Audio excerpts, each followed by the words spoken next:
लोकन्यूज मराठी, आवाज लोकशाहीचा।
वाढत्या तापमानामुळे लोक अतिशय अस्वस्थ झाले आहेत। त्यातच आळसंद व आळसंद परिसरामध्ये ढगाचे वातावरण निर्माण झाल्याने लोकांनी आनंद व्यक्त केला, परंतु त्याच आनंदात लोकांना निराशा व्यक्त करावे लागले, कारण हा पाऊस नुसता नसून अतिशय वेगवान वाऱ्यासह पाऊस पडल्याने कोणाच्या घरावरील पत्रे उडाले तर कोणाचे शेतीचे नुकसान झाले तर कोणाच्या उद्योगधंद्यावरील बॅनर विस्कटून पडले। तसेच वेगवान वाऱ्यामुळे मोठी झाडे देखील कोसळून खाली पडली आहेत। लाईट पोल खांब देखील खाली उकडून पडले आहेत। आळसंद परिसरातील लोकांचे मालमत्तेचे नुकसान झाले आहे, तसेच कोणतीही जीवितहानी झाली नाही।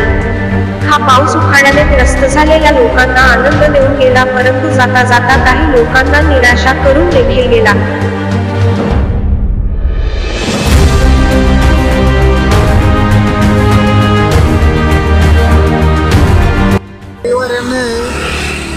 वादळी वारा आणि पाऊस या दोन्हींचा संगम गावकऱ्यांना पाहायला मिळाला आणि अतिशय भयानक असा पाऊस वादळी वाऱ्यासहित पडलेला आहे। काही झाडे सुद्धा वाऱ्याच्या जोतात पडलेली आहेत। तसेच कोणाच्या घरावरली पत्र, कुणाचं काय तर सगळं झाडे वगैरे अशी विस्कटून पडलेली आहेत। तुम्ही बघू शकता तिकडे पपईचं झाड बघा, ते कशा पद्धतीने निघून पडले।